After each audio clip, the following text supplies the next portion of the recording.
नमस्कार सभी को। मैं Barkha Sharma, past life regression therapist. आज मैं आप सबके सामने जिनके जीवन की कहानी शेयर करने जा रही हूँ वो एक 50 वर्षीय महिला हैं। ये अपने PLR के माध्यम से ये जानना चाहते थे कि इनका जीवन हमेशा परेशानियों से, संघर्षों से, अभावों से क्यों भरा हुआ रहा है और इनके जीवन में हमेशा जो भी रिश्ते आए वो खराब रिश्ते ही रहे।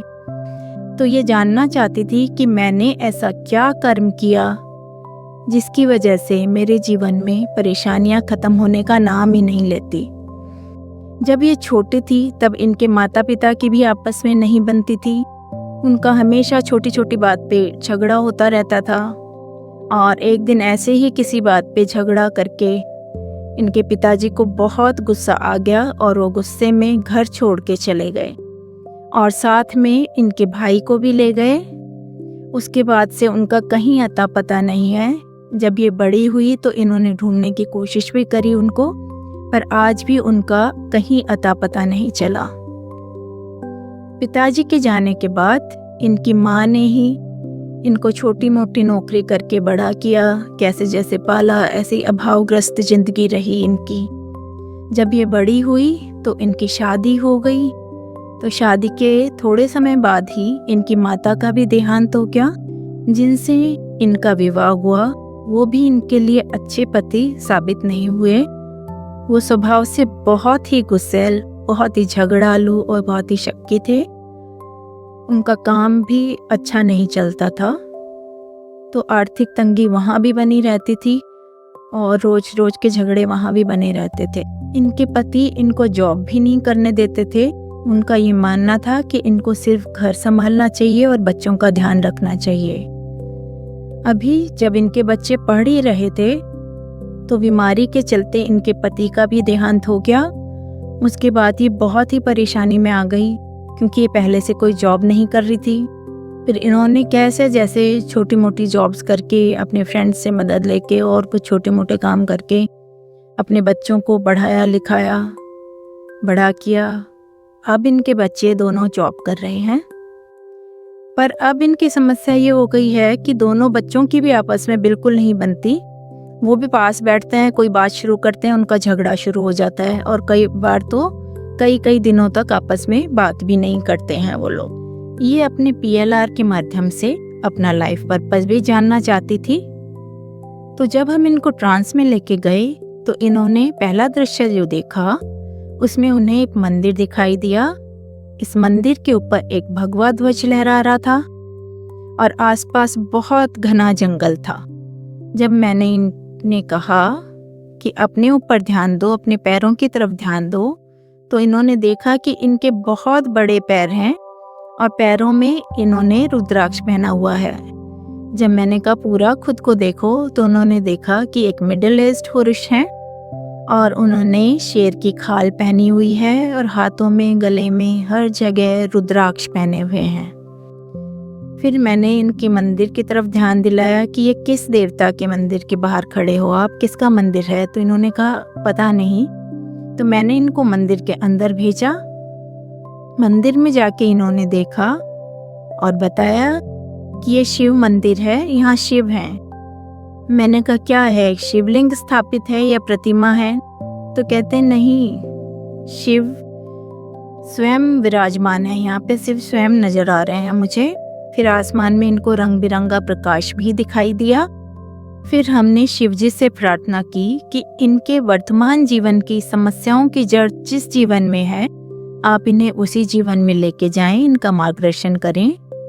फिर अगले दृश्य में ले जाने पर इन्हें दिखाई दिया कि ये किसी झील के पास खड़े हैं और आसपास इनको सोना सोना नजर आ रहा था।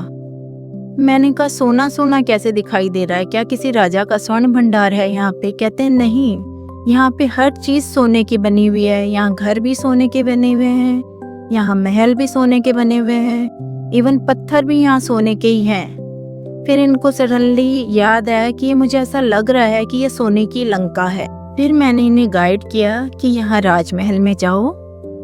जब ये राजमहल में गए तो मैंने कहा देखो सामने सिंहासन दिखाई दे रहा है? कहते हैं हाँ दिखाई दे रहा है। मैंने कहा देखो इस पे कौन बैठे हैं, राजा कैसे दिखाई दे रहे हैं? तो उन्होंने कहा इसमें कोई भी नहीं है, सिंहासन पे भी कोई नहीं है, आसपास भी कोई नहीं है, यहाँ मैं अकेला हूँ। उस क्षण मुझे इंट्यूशन हुआ कि ये रावण है, पर वहाँ कोई भी नहीं था जिससे हम परिचय जान पाते। तो मैंने इनको बाहर की तरफ भेजा कि देखो, बाहर जाके देखो लोग आपको यहाँ क्या कह के बुलाते हैं। फिर इनके सामने अगला दृश्य आया कि ये रास्ते पे जा रहे हैं, बहुत सुंदर रास्ता है, पेड़ लगे हुए हैं जिसपे, और आगे एक बहुत सुंदर सा महल है, और ये महल रंग बिरंगे पत्थरों से बना हुआ है, और महल के नीचे पानी पानी इनको नजर आ रहा था। मैंने कहा आसपास लोगों को देखो। इन्होंने कहा कि मेरे आसपास कोई भी नहीं है, मैं इस रास्ते पे अकेला चलता जा रहा हूँ। और ये लगातार एक बात बोलती जा रही थी कि मैं बहुत ही विशालकाय हूँ, मुझे बहुत पावरफुल फील हो रहा है, मैं बहुत शक्तिशाली हूँ। लगातार यही रिपीट करे जा रही थी कि मेरे से ज़्यादा शक्तिशाली कोई नहीं है, मैं बहुत बड़ा हूँ, मैं बहुत विशालकाय हूँ। यही बात लगातार बोले जा रही थी। फिर मैंने इनको चाहा कि अगले दृश्य में भेजूं कि उसके बाद में क्या होता है, पर तभी शिव प्रकट हो गए और शिव इनको ऊपर की ओर लेके जाने लगे। तो ये कह रही थी कि शिव मेरे को एक लाल नीले से प्रकाश में लेके जा रहे हैं ऊपर की तरफ, और अचानक इनका सर बहुत भारी होने लगा, जो दर्द होने लगा, इनसे बर्दाश्त नहीं हो रहा था। तो उन्होंने कहा कि मुझे बाहर आना है, मैं ये पेन सहन नहीं कर पा रही। फिर मैंने शिव जी से प्रार्थना की कि इनकी हीलिंग करें।